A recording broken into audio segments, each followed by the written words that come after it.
السلام علیکم، میرا نام محمد بلال ہے۔ سب سے پہلے آپ سب کو جمعۃ المبارک کی بہت بہت مبارکباد۔ اور آج میرے ساتھ سرگودا کی نامور شخصیت، نامور نعت خوان غلام مصطفیٰ صاحب موجود ہیں۔ سب سے پہلے ان کو میں سلام عرض کرتا ہوں۔ السلام علیکم۔ وعلیکم السلام ورحمۃ اللہ۔ سر کیسے ہیں آپ؟ جی اللہ تعالیٰ کا احسان، الحمدللہ۔ سب سے پہلے آپ کو بھی جمعۃ المبارک کی مبارکباد پیش کرتا ہوں۔ خیر مبارک، تھینک یو۔ جس طرح آپ جانتے ہیں کہ آج جمعۃ المبارک ہے اور جمعے کی بہت فضیلت ہے، آج کا جو ہمارا ٹاپک ہے وہ ہے حضور پاک صلی اللہ علیہ وسلم پر درود کا نذرانہ پیش کرنا۔ آج ہم ڈسکس کرنے جا رہے ہیں، جس پر بات کرنے جا رہے ہیں وہ ہے حضور صلی اللہ علیہ وسلم پر درود کی کیا فضیلت ہے۔ تو سب سے پہلے سر میرا آپ سے سوال یہ ہے کہ درود پاک کی فضیلت کے بارے میں قرآن اور حدیث کی روشنی میں آپ اپنے دیکھنے والوں کو کیا بتانا چاہتے ہیں؟ اعوذ باللہ من الشیطان الرجیم، بسم اللہ الرحمن الرحیم۔ رب اشرح لی صدری ویسر لی امری واحلل عقدۃ من لسانی یفقہوا قولی۔ الحمدللہ الحمدللہ الحمدللہ۔ سب سے پہلے تو اس پاک پروردگار کا شکر کہ جس نے آج پھر ہم کو اتنا عظیم دن جمعۃ المبارک نصیب فرمایا۔ اور اس جمعے کے بارے میں میرے نبی علیہ الصلوۃ والسلام نے فرمایا یوم الجمعہ عید المؤمنین، کہ جو جمعہ کا دن ہے یہ مومنوں کے لیے اللہ تعالیٰ نے عید کا دن قرار دے دیے ہیں۔ اور یہ عید کا دن ان سے پوچھے جن کو جو خوشی محسوس ہوتی ہے، تو یہ مسلمانوں کے لیے کتنا خوبصورت دن عید کا ہے کہ اس دن ہم تمام مسلمان لوگ جو مرد حضرات ہیں وہ مساجد کا رخ کرتے ہیں، جو ہماری مائیں بہنیں ہیں وہ اپنے گھروں میں اللہ تبارک و تعالیٰ اور اس کے محبوب کی یاد کرنے کا بندوبست کرتی ہیں۔ نبی علیہ الصلوۃ والسلام نے فرمایا کہ جو میرا امتی میری ذات کے اوپر ایک بار درود پاک پڑھتا ہے، صرف ایک بار درود پاک کی بات ہوئی کہ جو میرا امتی میری ذات پہ ایک بار درود پاک پڑھتا ہے، میرا رب کائنات اس کے 10 گناہ مٹا دیتا ہے۔ سبحان اللہ، سبحان اللہ۔ صرف بات یہاں پہ نہیں رکی بلکہ بات کو مزید بڑھا دیا۔ آقا علیہ السلام نے فرمایا کہ جو میرا امتی میری ذات پر ایک بار درود پاک پڑھتا ہے، اللہ تعالیٰ صرف اس کے 10 گناہ مٹا نہیں دیتا بلکہ اس کے 10 درجات بھی بلند کر دیتا ہے۔ سبحان اللہ۔ پھر بات یہاں پر بھی نہیں رکی، ہمارے کریم آقا نے ہمارے اوپر کتنا کرم کیا، ہمارے ساتھ کتنی محبت کا اظہار کیا۔ آقا علیہ السلام نے فرمایا کہ جو میرا امتی میری ذات پر ایک بار درود پاک پڑھتا ہے، اس کے صرف 10 گناہ رب نہیں مٹاتا، اس کے 10 درجات بلند نہیں کرتا بلکہ اللہ رب العزت اس کے نام اعمال میں 10 نیکیاں بھی لکھوا دیتا ہے۔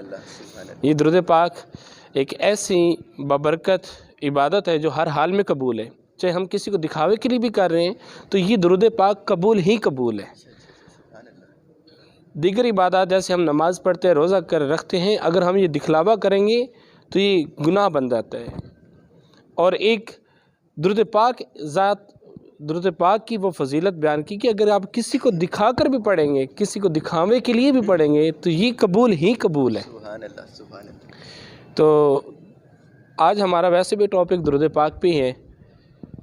تو نبی علیہ الصلوۃ والسلام کی ایک روایت ملتی کہ آقا علیہ الصلوۃ والسلام گھر تشریف لائے، تو یہ روایت 2 تواتر سے ہمیں ملتی ہیں، یا حضرت امی عائشہ صدیقہ رضی اللہ تعالیٰ عنہا کے وہ توسط سے، یا حضرت فاطمۃ الزہرا کی وجہ سے۔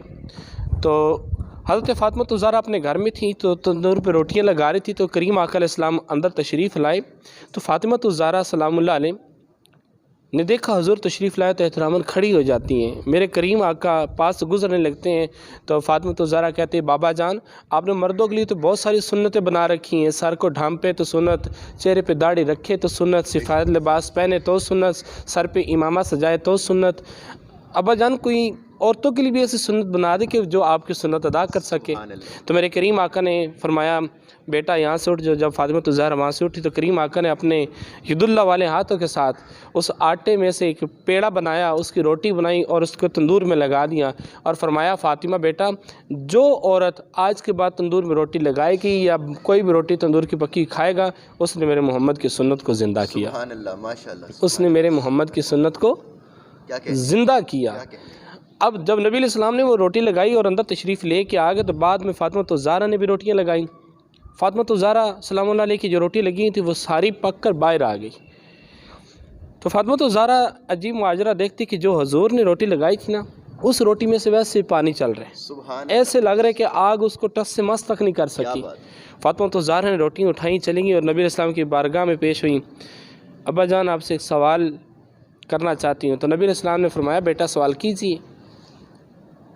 تو فاطمہ تو زہرا عرض کرتی ہے ابا جان مجھے ایک بات سمجھ میں نہیں آ رہی، میں نے بھی تندور میں روٹیاں لگائیں، آپ نے بھی تندور میں روٹی لگائی، لیکن میری روٹی ساری پک کر تندور سے باہر آئے گی، لیکن جو روٹی آپ نے لگائی تھی نا تندور میں وہ ابھی تک پک نہیں سکی، ایسی کیسی کھڑی ہے، یہ وجہ کیا ہے؟ تو میرے کریم آقا مسکرا کے کہنے لگے بیٹی فاطمہ یہ تو دنیا کی آگ ہے نا، اگر تم اس کو اٹھا کے جہنم کی بھی آگ میں رکھ دو نا تو وہ بھی اس کو پکا نہیں سکتی۔ کیوں؟ کیونکہ اس کو میرے محمد کے ہاتھ جو لاگے ہیں، سبحان اللہ میرے محمد کے ہاتھ جو لاگے ہیں۔ پھر نبی علیہ السلام نے فرمایا کہ جو میرا امتی میری ذات کے اوپر دن میں 50 بار درود پاک پڑھے گا تو کل قیامت کے دن میں محمد اس کے ہاتھ میں ہاتھ ڈال کے مصافحہ کروں گا۔ اب ذرا بلال بھائی آپ اور ہم ذرا تصور تو کریں، امیجن کریں، ہم ذرا تصور تو کریں کہ کل قیامت کے دن ہم جیسے گناہ گار امتیوں کے ہاتھوں میں کریم آقا کا ہاتھ ہوگا تو کیا جہنم ہمیں جلا سکے گی؟ سبحان اللہ، کیا کہنے، کیا کہنے، سبحان اللہ۔ بہت خوبصورت بات کی آپ نے۔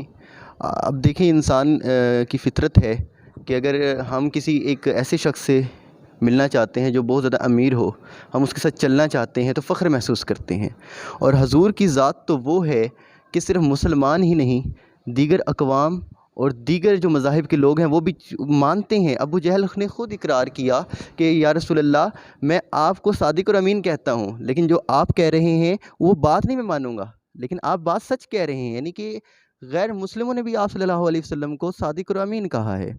بہت خوبصورت انداز میں پیش کر رہے تھے۔ مجھے ایک چھوٹی سی بات سر یاد آئی ہے کہ اللہ تعالیٰ نے قرآن مجید میں خود فرمایا کہ اللہ تعالیٰ بھی اور اس کے فرشتے بھی یعنی ملائکہ بھی حضور صلی اللہ علیہ وسلم پر درود بھیجتے ہیں، اے مومنو تم بھی درود سلام بھیجا کرو۔ تو بڑی فضیلت والا یہ عمل ہے۔ اس سے جس طرح سر نے بھی بتایا کہ نیکیوں میں بھی اضافہ ہوتا ہے، گناہ بھی کم ہوتے ہیں، درجات بھی بلند ہوتے ہیں، رحمتیں برکتیں اور رفتیں بھی نازل ہوتی ہیں۔ تو درود پاک کی فضیلت کے متعلق ہی میں دوسرا سوال سر سے کرنے جا رہا ہوں، اور ہمارے دیکھنے والوں کو بھی اس میں اضافہ ہوگا ان کی انفارمیشن میں۔ سر ہم عموماً کہتے ہیں صلی اللہ علیہ وآلہ وسلم، اور اگر ہم درود ابراہیمی پڑھتے ہیں تو کیا دونوں کا ثواب ایک ہی ہے؟ اگر آپ مختصر الفاظ منہ سے نکال رہے ہیں، اگر ہم درود ابراہیمی تھوڑا سا وہ ہو جاتا ہے تو کیا دونوں کا ثواب ایک ہے؟ اور سر اس کے علاوہ درود تنجینہ کی کیا اہمیت ہے، یہ بھی ہمارے دیکھنے والوں کو بتائیں پلیز سر۔ بسم اللہ الرحمن الرحیم۔ پہلا سوال آپ سے میں بھی اب کروں گا، اور وہ سوال یہ ہے کہ آپ یہ بتا سکتے ہیں کہ درود پاک کا ثواب ہے کتنا؟ درود پاک کا بیسیکلی درود پاک کا جو ثواب ہے وہ ہم میئر نہیں کر سکتے، ہم ماپ نہیں سکتے۔ یہ معاملہ دل کا ہے، جس نے جس طرح سے پڑھا ہوگا اس کا اس طرح سے اجر ملے گا، جس کی نیت جیسے ہوگی۔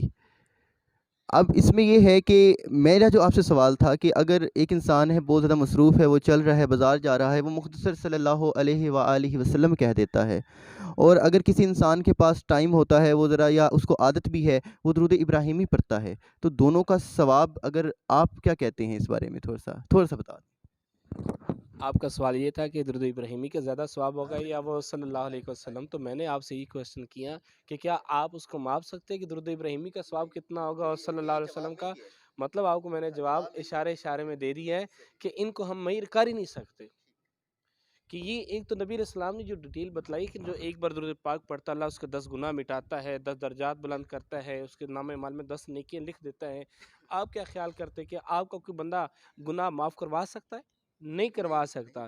میں قربان جو اپنے پیارے آقا علیہ السلام کی ذات پہ، درود پاک ہم نے پڑھا گناہ بھی ہماری معاف ہو گئے کیا کہنے ہیں؟ تو یہ درود پاک ایک ایسی عبادت ہے جس کا حساب ہم لگا ہی نہیں سکتے۔